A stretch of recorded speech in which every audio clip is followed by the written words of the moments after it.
Sitapati YouTube channel வாடிக்கையாளர் அனைவருக்கும் எனது முதல் கண் வணக்கத்தை தெரிவித்துக் கொள்கிறேன். கடந்த சில நாட்களாக சூழ்நிலை காரணமாக பதிவுகள் பதிவிட முடியவில்லை, வருத்தத்தை தெரிவித்துக் கொள்கிறேன்.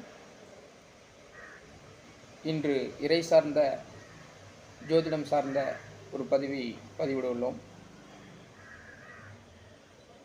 விதி மற்றும் மதி அதை சார்ந்த சில நண்பர்கள்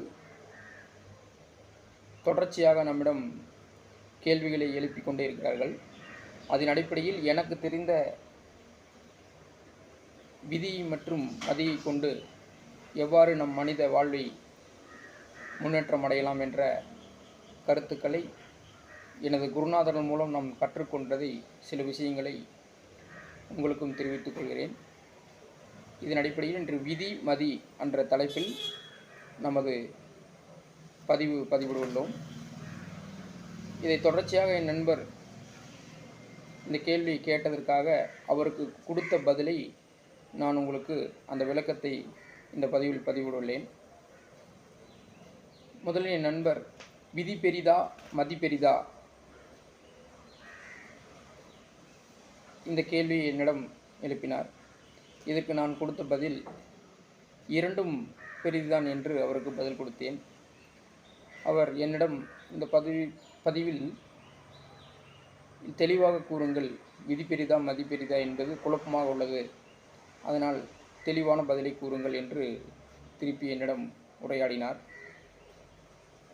நான் சொன்னேன், சில சமயம் விதி மதி வெல்லும் என்று கூறினேன். நண்பர், அது என்ன சில சமயம் வெல்லும் என்று தெளிவாக கூறுங்கள் என்று என்னிடம் கூறினார். நான் அதற்கு பதில் கொடுத்தேன்.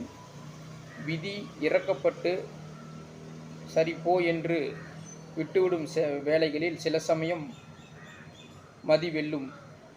விதி பார்த்து சலுகை கொடுத்தால் மட்டுமே நம்மளுக்கு மதி வெல்லும் என்று பதில் கொடுத்தேன். அதற்கு அவர், அதாவது விதி அது அனுமதித்தால் மதி வெல்லும், அப்படித்தானே? அப்படியானால் அனாவசியமாக எதற்காக மதி கொடுக்கப்பட்டிருக்கிறது? விதி வழியே வாழ்ந்துவிட்டு போகலாம் என்று என்னிடம் கூறினார். ஆனால் அது அவ்வாறு நம் மனித வாழ்க்கை வாழ முடியாது. ஆனால் அப்பொழுது நான் கொடுத்த அவருக்கு பதில்,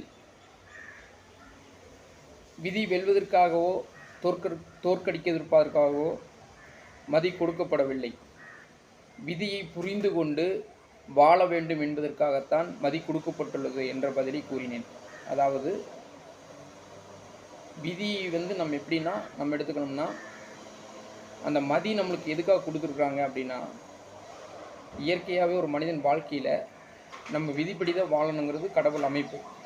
ஆனால் அந்த விதியின் மூலமாகவே நம்மளுக்கு வாழ்க்கையில் சிறப்பான வழிகளை தேடிக்கலாம் அப்படிங்கிறத இதில் நம்ம உதாரணத்தை கொடுக்குறோம்.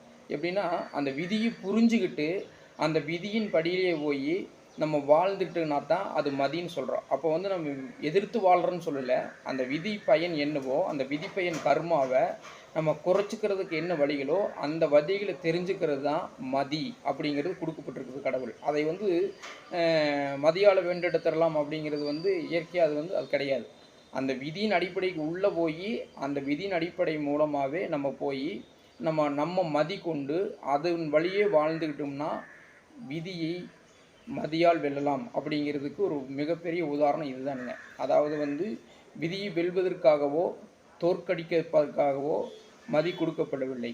அதை புரிந்து கொண்டு வாழ்வதற்காகத்தான் மதி கொடுக்கப்பட்டுள்ளது.